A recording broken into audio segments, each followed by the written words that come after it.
Hello everybody, Pascal here from Neutrality Studies and we need to talk Bonjour à about tous, the ici desperation Pascal de or Neutrality Studies. cluelessness of the Et il faut qu'on parle du désespoir et honnêtement de l'incompréhension totale des Européens face à la guerre en Ukraine et aux activités politiques et diplomatiques en cours. Au cours des dernières semaines, nous avons assisté à ce développement diplomatique où le président des États-Unis a rencontré Vladimir Poutine à Anchorage. Nous avons vu ensuite les Européens vivre un moment très humiliant lorsqu'ils ont décidé de rejoindre M. Zelensky à Washington et ont été traités comme de petits écoliers devant le bureau du patron, y compris, bien sûr, le secrétaire général de l'OTAN, M. Stoltenberg, et toute l'élite politique européenne qui était simplement assise à Washington à écouter le discours sur ce que Donald Trump veut, ce que les États-Unis veulent et ce qu'ils exigent que les Européens fassent.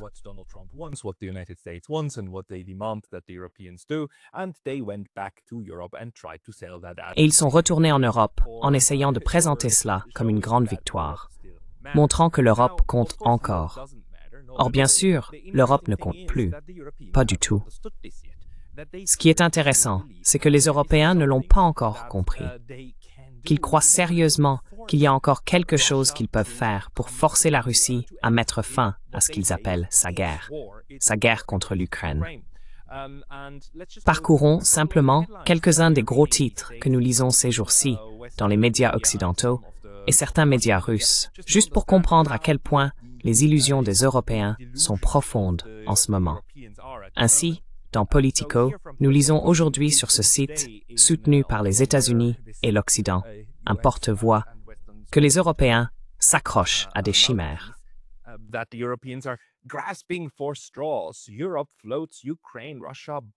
L'Europe envisage une zone tampon entre l'Ukraine et la Russie dans le cadre d'un effort pour la paix. Selon des sources diplomatiques proches du dossier, et je ne vais pas commenter davantage là-dessus, mais d'après ce que Politico a pu découvrir, il y a désormais des dirigeants européens qui envisagent la création d'une zone tampon de 40 km entre les lignes de front russes et ukrainiennes dans le cadre d'un accord de paix. Pourquoi est-ce que je vous montre cela? C'est simplement un exemple de l'absurdité totale de la discussion actuelle en Europe, où les Européens débattent essentiellement entre eux et font de la diplomatie entre eux, sans tenir compte de ce que les Américains leur ont dit, de leurs objectifs, ni de ce que les Russes visent.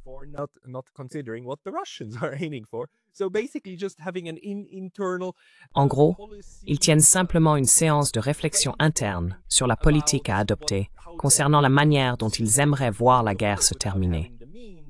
Bien sûr, sans avoir les moyens ni les méthodes pour y parvenir.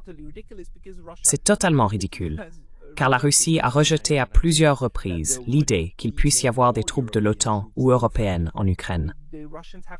Les Russes ont catégoriquement exclu un tel scénario, et pas seulement depuis hier, mais depuis très, très longtemps. Le seul type de force de maintien de la paix qui pourrait même être proposé aux Russes, sans se faire ridiculiser, serait une sorte de tierce partie neutre, disons des casques bleus venant d'Inde ou de Chine, ce qui, bien sûr, est quelque chose que les Européens n'envisageraient même pas en rêve.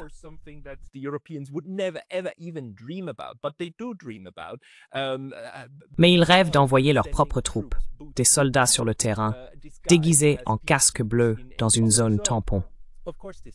Bien sûr, les Russes ne diront jamais, jamais, jamais oui à cela. Et pourquoi le feraient-ils? Ce que les personnes qui débattent sérieusement de cette question n'ont pas compris, c'est que l'Ukraine et l'Occident collectif, c'est-à-dire l'OTAN, ont en réalité déjà perdu cette guerre.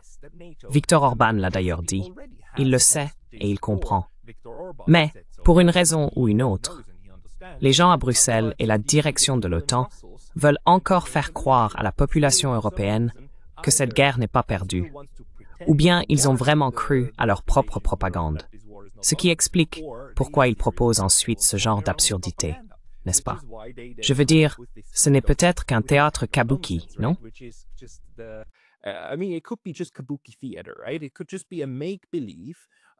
Cela pourrait bien être qu'une illusion. Les Européens essayant sans cesse de faire passer le message à leur propre population qu'ils s'en occupent et qu'ils sont sérieux. Mais ensuite, bien sûr, ce sont les Russes qui bloquent toutes les propositions, même si vous proposez des idées que les Russes avaient déjà rejetées dès le départ. Alors pourquoi commencer avec ça?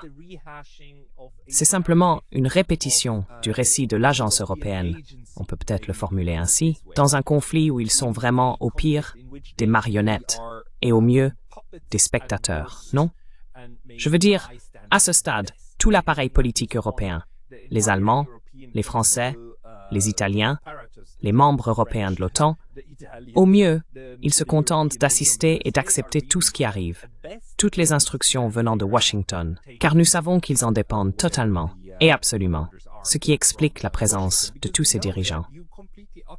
On Washington, which is why you had all of these leaders. You had Meloni, you had Merz, you had Macron. Vous aviez Meloni, vous aviez Merz, vous aviez Macron accompagnant M. Zelensky à Washington, parce qu'ils savent que les décideurs sont à Washington. Et Vladimir Poutine le sait tout aussi bien. C'est pourquoi il est allé lui-même avoir un tête-à-tête avec les décideurs. Maintenant, il rêve encore de telles initiatives ici. Et ce sont de longs articles dans lesquels même Politico dit qu'il s'accroche à des illusions. Cela a bien sûr aussi à voir avec l'indignation probable des Européens de ne plus compter. Et hier soir, il y a eu une grande attaque de la Russie sur la capitale Kiev, au cours de laquelle certains bureaux de l'Union européenne, de la délégation sur place, ont également été endommagés. European Union of the delegation there were harmed, and of course this is outraging the Europeans. Et bien sûr, cela indigne les Européens. Ces ambassadeurs de l'UML, ces diplomates de l'UML, réclament désormais l'aide de l'UML, avec encore plus d'insistance, sans se rendre compte à quel point cela paraît désespéré, qu'ils sont tout simplement à court d'options militaires, à court d'options politiques, qu'ils n'ont plus aucune marge de manœuvre. Il ne reste plus à l'Europe qu'à supplier à la porte de Washington. Ce qui est ridicule, bien sûr, c'est que Washington comprend aussi qu'il a perdu la guerre par procuration contre la Russie. Et tandis que les États-Unis semblent chercher comment se sortir de ce bourbier, et ne vous méprenez pas, il y a bien des divergences au sein des États-Unis.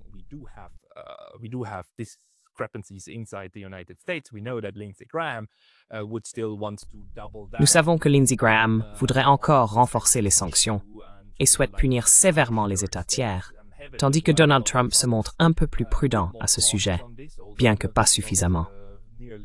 Et il existe des divergences sur ce que le processus politique à Washington estime devoir être la prochaine étape. Mais les Européens, à ce stade, ils en sont réduits à supplier aux portes des États-Unis, et ils comprennent qu'ils sont des quémandeurs, n'est-ce pas?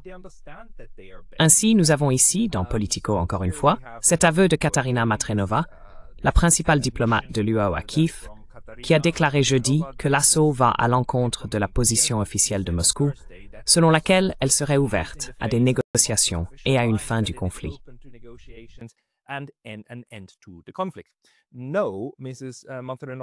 Non, Madame Matrenova, ce que cela signifie, c'est simplement que vous n'avez jamais écouté les Russes, ni ce qu'ils disent.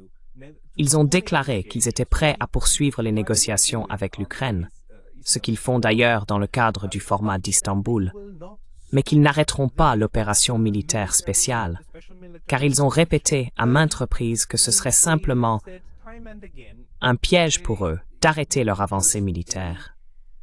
Et ils sont en train de gagner la guerre. À ce stade, ils sont en train de gagner la guerre. Ils sont capables d'imposer et d'obtenir ce qu'ils veulent sur le champ de bataille. Donc, la question pour les Russes n'est pas de savoir comment obtenir la paix à n'importe quel prix. La question est de savoir comment obtenir la paix qu'ils souhaitent et par quelle méthode.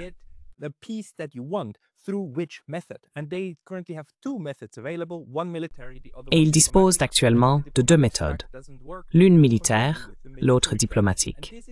Si la voie diplomatique n'aboutit pas, ils poursuivront la voie militaire. C'est ce que les Européens n'entendent pas. Donc, si vous voulez arrêter l'effusion de sang et les attaques de la Russie, il faut faire une offre à la Russie qu'elle soit prête à accepter. Les Russes l'ont répété à maintes reprises. Ce sont les conditions de juin 2024, dans le discours que M. Poutine a prononcé devant le ministère des Affaires étrangères. Ils veulent une Ukraine neutre, Donc pas d'OTAN, pas de troupes de l'OTAN, pas de zone tampon. Ils veulent une Ukraine démilitarisée. Démilitarisée à un point tel qu'aucune menace ne puisse plus en émaner.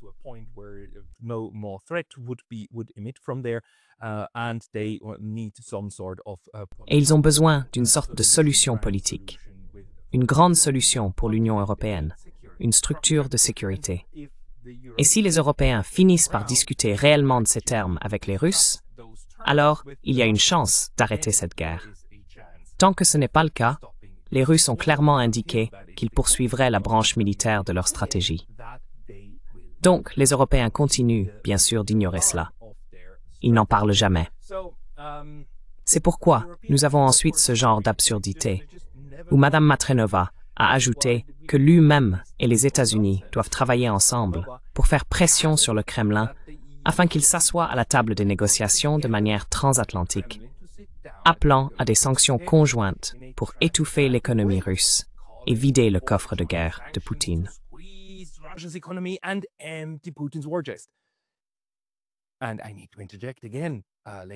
Et je dois encore intervenir, mesdames et messieurs. Nous en sommes maintenant à 3 ans et demi de cette opération militaire spéciale. Nous sommes à 3 ans et demi de cette guerre, de cette effusion de sang terrible qui touche à la fois les Ukrainiens et les Russes en Ukraine. Un conflit totalement évitable. Si les Européens avaient dit dès le début, « Très bien, vous savez quoi, l'Ukraine doit rester neutre, et nous devons établir un arrangement de sécurité stable. » Mais ce n'a jamais été l'approche adoptée. Les Européens ont suivi les néoconservateurs de l'OTAN en poussant l'Ukraine au bord du gouffre et dans les baïonnettes des Russes. Et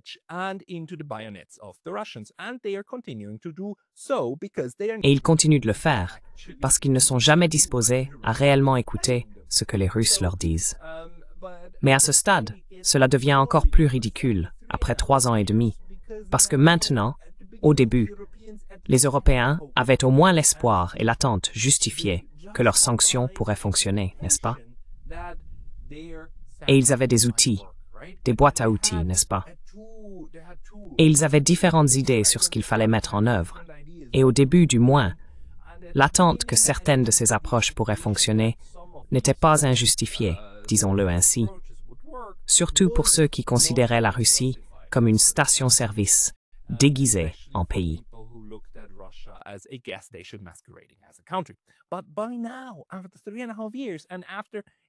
Mais aujourd'hui, après 3 ans et demi et après 18 séries de sanctions qui n'ont ni provoqué l'effondrement de l'économie russe, ni celui de la direction politique russe, ni privé les Russes des moyens de mener cette guerre, rien de tout cela ne s'est produit en 3 ans et demi.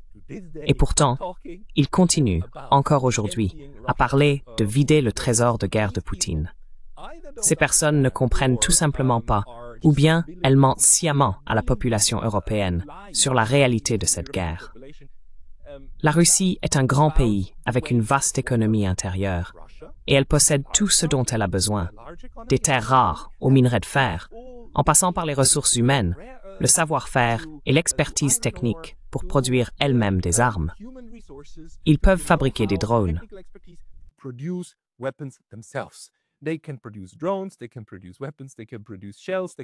Ils peuvent produire des armes. Ils peuvent produire des obus. Ils peuvent produire des chars. Ils peuvent produire des missiles. Ils peuvent produire des avions. Ils font tout cela avec ce qu'ils ont à l'intérieur de leur vaste territoire. Ce n'est pas une question de trésor de guerre. Trésor de guerre est un concept tellement idiot et stupide. Ce n'est pas une question d'argent, vous, technocrates réticents ou incapables à Bruxelles. Désolé, je m'emporte un peu. C'est juste, après 3 ans et demi de la même rengaine, sans aucune nouveauté par rapport à ce qu'on nous a dit, il devient vraiment, vraiment difficile de ne pas perdre patience. L'Europe, ce n'est pas une question de trésor de guerre. C'est une question d'économie réelle, de l'économie réelle russe. Les possibilités qu'ont les Russes dans leur pays pour produire du matériel de guerre ne sont pas illimitées, mais elles sont immenses.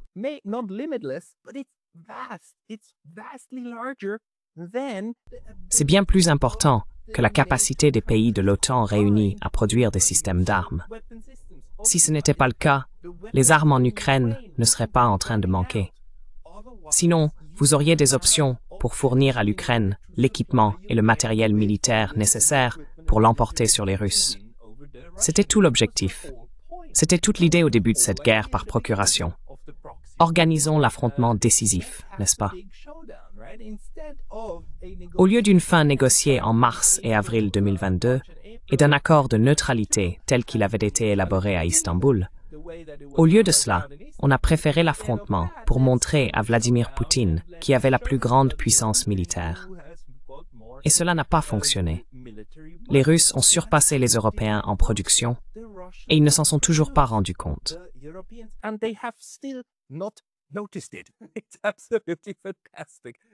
Exactement.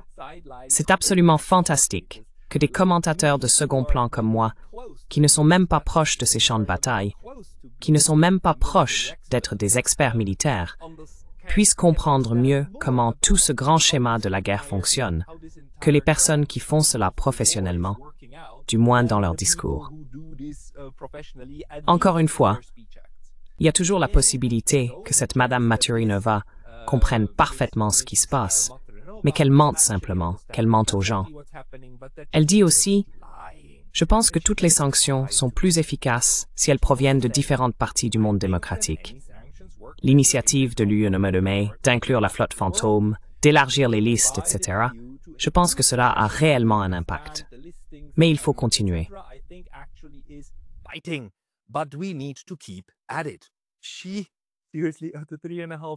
Elle, sérieusement, après 3 ans et demi sans réussir à paralyser l'économie russe, pense que ces sanctions font réellement effet. Nous n'en savons rien. Nous n'avons aucun chiffre concret qui le prouve. Les chiffres disent en réalité le contraire. Les chiffres montrent que l'économie russe est en croissance. Mais, si nous croyons que c'est assez fort, si nous nous répétons assez fort que cela fonctionne, alors cela fonctionne.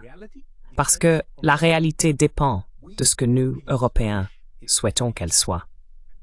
C'est en fait une fin très triste pour un continent qui autrefois savait faire de la géopolitique et du réalisme, le continent, vous savez, de Machiavel et d'autres. Et ce n'est pas que je sois fier de ce qu'ils ont fait, c'est juste qu'il y avait plus de réalisme, il y avait une meilleure compréhension du fonctionnement du monde que ce que nous voyons aujourd'hui.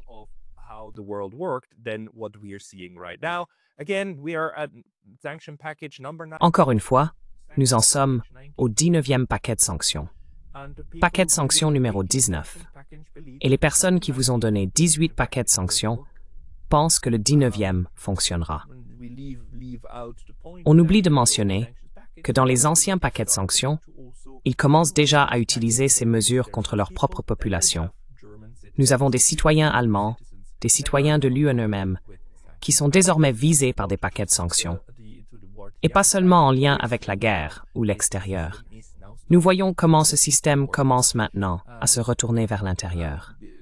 Il faut également souligner que, bien sûr, l'idée des Européens est que l'aile extrémiste des États-Unis, qui souhaite sanctionner des pays tiers, a en réalité raison. Les Européens pensent que c'est la voie à suivre.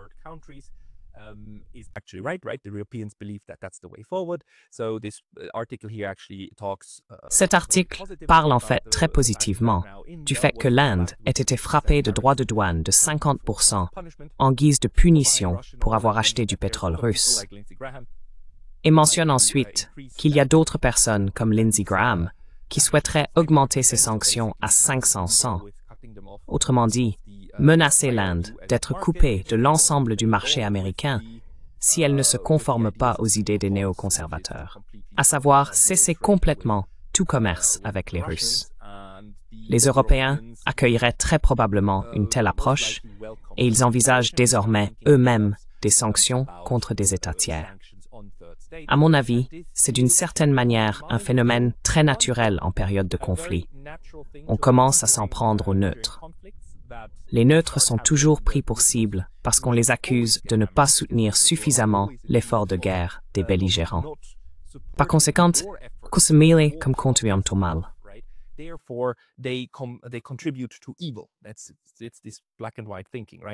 C'est cette pensée manichéenne. Si vous n'êtes pas de notre côté, vous êtes avec le mal. Il est donc naturel que les tiers parties se fassent attaquer. Mais bien sûr, c'est aussi un signe de désespoir. Vous n'auriez pas besoin de faire cela si vous étiez du côté des vainqueurs. Si les Russes étaient en train de battre en retraite, si Moscou était sur le point de s'effondrer politiquement, et si tout se passait en faveur des néoconservateurs. Dans ce cas, vous pourriez simplement ignorer ces choses-là. Et ce qui se passe généralement, c'est que plus tard, quelques années après, on crée des commissions historiques qui découvrent à quel point les neutres se sont mal comportés. Ce serait la voie à suivre s'ils étaient en train de gagner. Mais comme ils sont en train de perdre, ils essaient de redoubler d'efforts, non seulement contre la cible principale, mais aussi contre des cibles secondaires comme les neutres. Très prévisiblement, c'est le Mand-M et l'alien.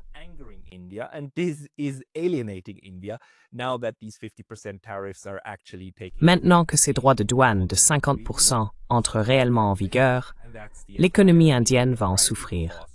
Et c'est bien là toute l'idée, n'est-ce pas? Il s'agit de provoquer des tensions et des souffrances dans des pays tiers. Mais l'Inde tient bon, affirmant non seulement qu'elle est perplexe face à la position des États-Unis sur les importations de pétrole russe, mais aussi qu'elle n'envisage pas de changer d'approche.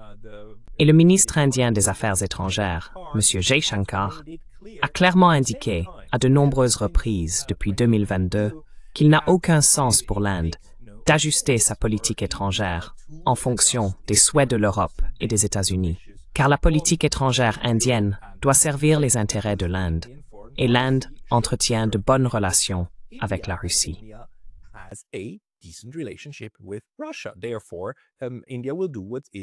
Par conséquent, l'Inde agira dans son propre intérêt. Ce que M. Jaishankar a déclaré lors de cette récente conférence de presse avec le ministre des Affaires étrangères, Lavrov, c'est qu'il est encore plus incompréhensible pour les Indiens que cette politique soit mise en place maintenant, puisqu'on leur avait explicitement dit, par l'administration américaine précédente, d'acheter du pétrole russe afin de stabiliser les prix du pétrole sur les marchés mondiaux. Il a également souligné que d'autres pays tiers continuent d'acheter des produits et du pétrole russe et que c'est l'Inde qui est pointée du doigt pour une raison ou une autre. Et bien sûr, nous ne pouvons pas dire si cela est dû à un caprice de Donald Trump ou s'il y a une stratégie plus vaste derrière cela. J'en doute fortement.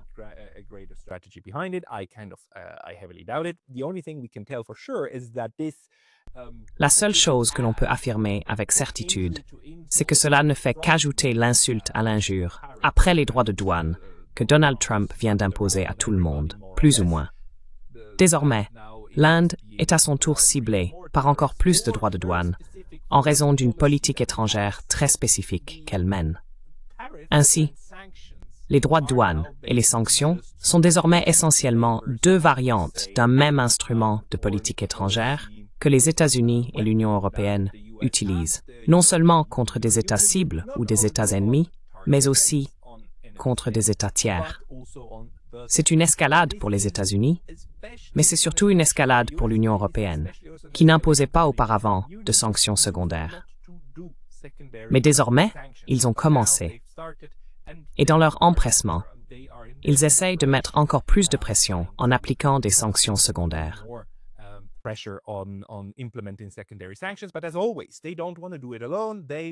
Mais comme toujours, ils ne veulent pas agir seuls. Ils veulent que Papa États-Unis, Papa Washington, montre l'exemple en sanctionnant d'autres pays avec ses tarifs douaniers.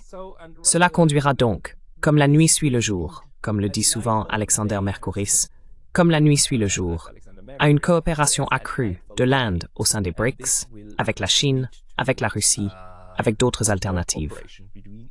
Et les Indiens disent d'ailleurs en ce moment qu'ils doivent renforcer leur résilience, qu'ils devraient acheter davantage de produits locaux et qu'ils devraient essayer d'être aussi autosuffisants que possible. Aucun pays n'est jamais totalement autosuffisant, mais l'Inde dispose de son propre marché potentiel de 1,4 milliard de personnes. potential market of 1.4 billion people. Of course, the purchasing power of India is Bien sûr, le pouvoir d'achat de l'Inde est incomparablement inférieur à celui des États-Unis ou de ses consommateurs. Mais en termes d'élaboration d'une grande stratégie et de mobilisation de tout le pays, de tous les partis, autour d'une vision commune, il est assez clair que l'Inde doit travailler sur l'autosuffisance et sur des partenariats multilatéraux avec le Sud global. Et c'est exactement ce qui va se passer. Et l'Inde a en réalité le courage de se de défendre son économie et ses propres droits, contrairement aux Européens qui se sont immédiatement précipités à Washington et ont accepté un accord très défavorable. Ursula von der Leyen a conclu un très mauvais accord avec Donald Trump. Ursula von der Leyen took a very bad deal with Donald Trump. Even the Swiss, when they were slapped with 39% tariffs, Même les Suisses, lorsqu'ils ont été frappés par des droits de douane de 13%, se sont précipités à Washington pour supplier d'obtenir un allègement tarifaire. Et bien sûr, les États-Unis, surtout sous cette administration de Donald Trump, essaient de dépouiller tout le monde, car c'est ainsi qu'ils voient le monde. Et honnêtement, les Européens, y compris les Suisses, n'ont aucun levier. Ils ont perdu tout levier et toutes les chances de nouer davantage de relations avec d'autres puissances. Ils n'ont pas d'alternative. Et les Indiens comprennent maintenant, tout comme la plupart des pays du Sud global, qu'il faut construire des alternatives. Parallèlement à tout cela, les Allemands envisagent désormais, vous savez, une manière progressive, une lente avancée vers la réintroduction du service militaire obligatoire.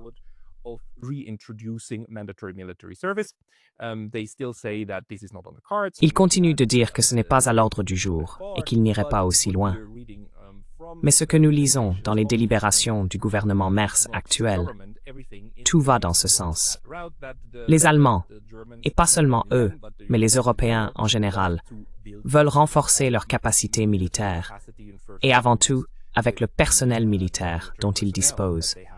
C'est encore une fois une mauvaise nouvelle, à mon avis, car c'est exactement le mauvais type d'approche interne face à cette insécurité extérieure. Donc au lieu de s'asseoir avec les Russes, au lieu d'essayer de mettre en place une structure de sécurité pan-européenne ou eurasiatique, ce que font les Européens, c'est simplement essayer d'augmenter les capacités militaires de chacun d'entre eux.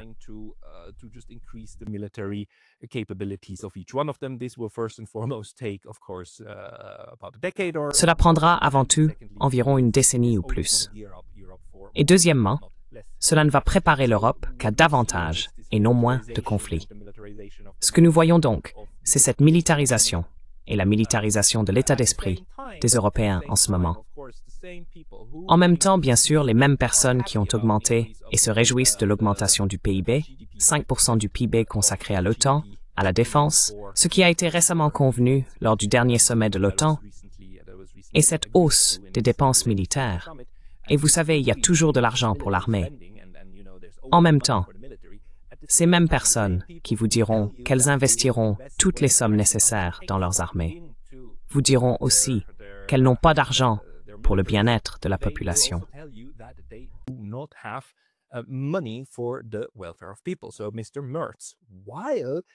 Ainsi, M. Merz, tout en affirmant que l'Allemagne a besoin de plus de troupes et de capacités militaires, et en promettant de consacrer 5% de son PIB aux dépenses militaires, déclare dans une interview que l'État-providence n'est plus finançable. Ce n'est pas que M. Merz ne veuille pas de l'État-providence. Il adore l'État-providence. Mais c'est simplement trop cher. Il n'y a tout simplement pas d'argent.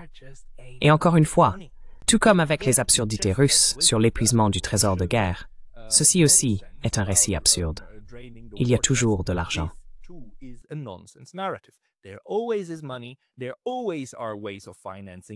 Il existe toujours des moyens de financer. C'est une question de volonté politique. Souhaitez-vous soutenir les plus faibles de votre société? Ou avez-vous un intérêt stratégique à laisser certaines parties de votre population être sacrifiées? Car si vous faites cela, si vous retirez l'argent d'un secteur de l'économie, que vous vous assurez que les gens n'ont plus d'argent, et que vous injectez cet argent dans un autre secteur, le secteur militaire, eh bien, où vont aller ces gens? Ils iront là où se trouve l'argent. Et c'est ainsi que l'on canalise les gens vers le complexe militaro-industriel. C'est ainsi que l'on crée la chair à canon de demain. Les Allemands travaillent donc activement à la production de chair à canon, car il faut appauvrir une partie de la population pour ensuite pouvoir l'envoyer dans les tranchées.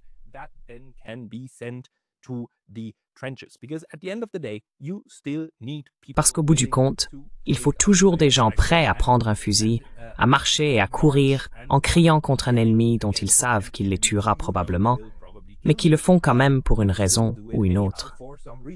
Et l'une de ces raisons, c'est que c'est le dernier emploi rémunéré dans leur pays. Voilà donc pour moi la triste réalité en ce moment. Cela se passe sous nos yeux, la remilitarisation de l'Europe.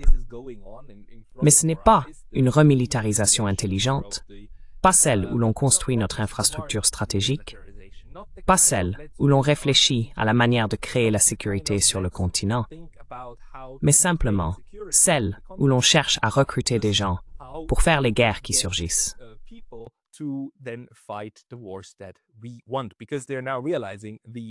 Nous voulons, parce qu'ils réalisent maintenant que les Américains ne mènent plus les guerres comme les Européens l'aiment. Alors ils sont un peu en train de chercher, de se précipiter pour trouver une approche. Mais ils n'ont pas perdu leur mentalité coloniale. Ils n'ont pas perdu l'idée qu'il suffit d'avoir assez de leviers politiques sur les autres pour les plier à votre volonté. En ce moment, bien sûr, cela se retourne vers l'intérieur. Cela se retourne vers l'Union européenne et on punit la dissidence, on punit les personnes au bas de l'échelle économique, assurant ainsi de futures chairs à canon.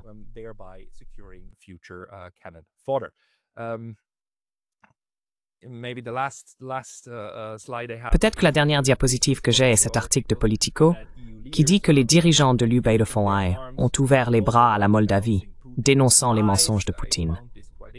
J'ai trouvé cela assez intéressant. Finissons là-dessus. Bien sûr, l'UNOSM, tout en dénonçant l'ingérence russe dans les affaires étrangères, n'a aucune honte du tout, à s'immiscer elle-même dans les affaires d'État tiers. La Moldavie est attaquée. Nous avons vu comment la Géorgie a été attaquée et comment l'UBML a tenté d'intervenir très fortement dans le processus politique autour de décembre dernier. En Géorgie, cela n'a pas réussi, mais ils gardent toujours un œil, leur attention sur d'autres.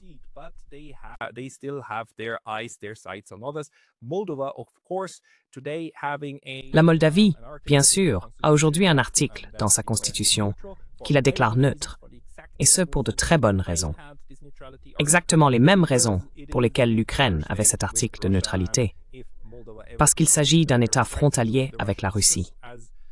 Et si la Moldavie devenait un jour une menace militaire pour les Russes, tout comme l'Ukraine et la Géorgie, les Russes interviendraient. Ils s'assureraient de ne pas être menacés depuis leur étranger proche. Mais naturellement, les Européens n'ont rien appris. Ou encore une fois, ils veulent s'entêter dans des politiques déjà vouées à l'échec. Ainsi, M. Merz, accompagné de M. Macron de France et du dirigeant polonais, M. Tusk, s'est rendu en Moldavie pour y faire une démonstration de force.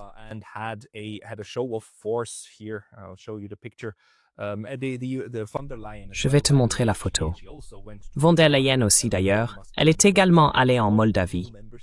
Tu dois savoir que la Moldavie n'est bien sûr pas un État membre de l'UMEUR, mais la perspective d'une adhésion à l'UMEUR est agitée devant les Moldaves comme une petite carotte, pour leur dire « Regardez, il vous suffit de suivre les bonnes politiques », c'est-à-dire des politiques anti-russes selon eux. Donc clairement c'est « Vous devez suivre nos politiques pro-européennes ». Ils appellent ça bien sûr des politiques démocratiques. Peu importe ce qui s'est passé récemment lors des élections roumaines. Peu importe que dans les États européens, on discute d'interdire des partis. Que le plus grand parti d'opposition en Allemagne soit désormais surveillé par les services de renseignement allemands.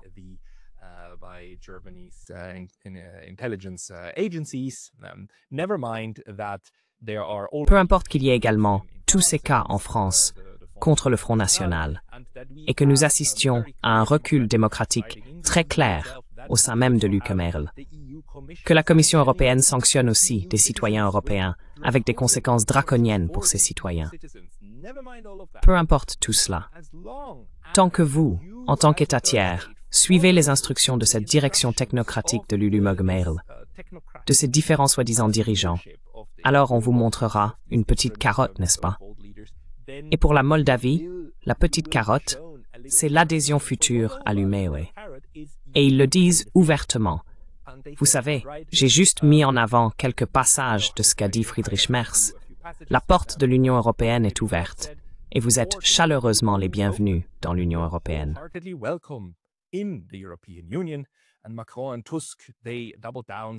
Et Macron et Tusk ont redoublé d'efforts, affirmant que l'avenir de la Moldavie se trouvait au sein du bloc des 27 nations, plutôt que dans la sphère d'influence de Moscou.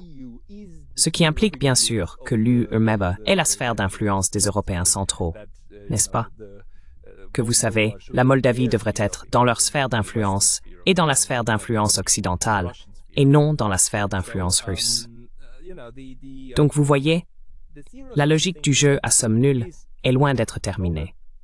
Et l'audace des Européens, bien sûr, de qualifier toute déclaration politique de la Russie envers la Moldavie d'ingérence, alors qu'eux-mêmes se rendent en Moldavie pour soutenir et promouvoir la dirigeante pro-USOPM. Ils ne considèrent pas cela comme de l'ingérence.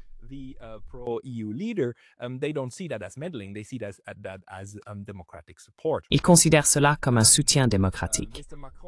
M. Macron a également déclaré que, contrairement à la Russie, l'Union européenne ne menace personne et respecte la souveraineté de tous. L'Union européenne n'est en aucun cas l'Union soviétique. Et encore une fois, s'ils disent cela, s'ils font cette déclaration, cela signifie qu'à leurs yeux, ils comprennent déjà que c'est la direction qu'ils prennent. Ils comprennent déjà qu'ils doivent désormais nier l'évidence pour encore convaincre quelques personnes qu'il n'y a rien de louche. L'UME devient de plus en plus draconienne, en fait, chaque mois.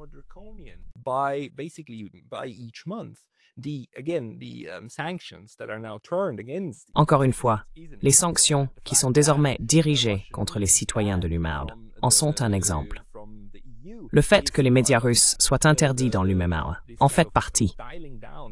Cette réduction et cette limitation de la liberté d'expression au sein de l'Union européenne en font également partie. Et ils en sont conscients. C'est pourquoi ils nient précisément ce sur quoi ils travaillent. Se bat afin de continuer à diffuser un message positif auprès des pays tiers. Dans ce cas, la Moldavie. C'est vraiment assez étonnant. La raison de la visite, bien sûr, est que la Moldavie organisera des élections législatives le 28 septembre. Et cela vise en quelque sorte à soutenir Maia Sandu.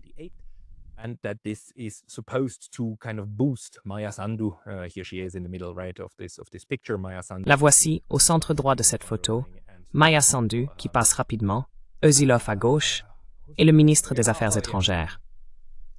C'est qui l'autre type? Ah oui, le soutien, le numéro 2. En fait, il faut que je vérifie qui c'est, désolé. Mais entouré par l'Union européenne, qui vous savez dit, si vous vous comportez bien, vous avez une chance d'adhérer à l'UEO. Ce qui est amusant, bien sûr, c'est que l'Union européenne dit cela depuis 2 ans, depuis 2023, que la Moldavie peut obtenir le statut de candidat et que nous pouvons entamer des négociations. Ils n'ont pas commencé les négociations depuis 2 ans, parce que la carotte ne doit jamais vraiment être donnée avant la fin. Il faut garder la carotte devant l'âne pour le faire avancer. Le problème de l'UE est bien sûr que Maia Sandu ne représente qu'une partie du pays et qu'il existe diverses opinions. En réalité, elle n'est pas la dirigeante la plus populaire. Cela ignore également complètement le fait qu'il existe toute une bande de la Moldavie qui n'est pas sous le contrôle politique effectif du gouvernement central moldave, à savoir la Transnistrie, qui est une région séparatiste. La Moldavie est un État fragile à cet égard et connaît des problèmes internes et des conflits internes.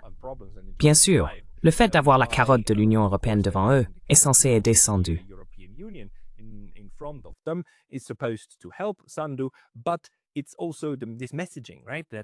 Mais il s'agit aussi de ce message, n'est-ce pas?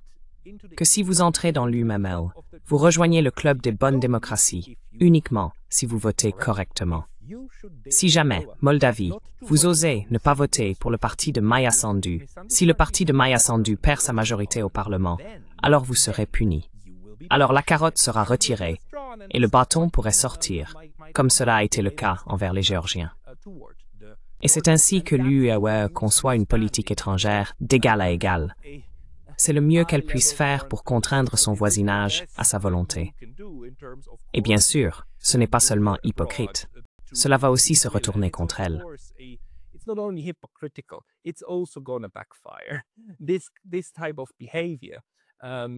Ce type de comportement ne sera pas bien perçu par de nombreux Moldaves.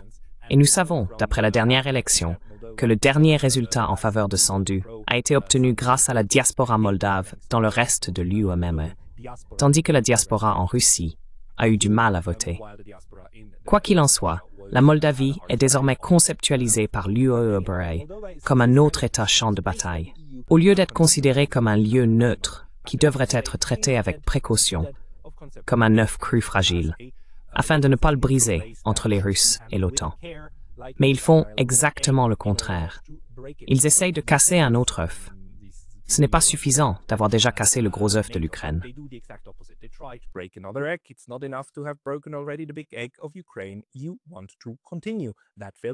Vous voulez poursuivre cette politique qui a échoué parce que, encore une fois, les Européens ne tirent pas les leçons des erreurs du passé.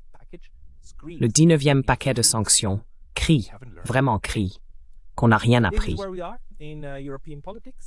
Voilà où nous en sommes dans la politique européenne à la fin du mois d'août, le 29 août 2025. Nous verrons comment cela évolue. Mais à moins d'un changement sérieux à la tête de l'Union européenne, il ne faut pas s'attendre à ce qu'un quelconque processus d'apprentissage ait lieu. Ces gens-là n'apprendront rien.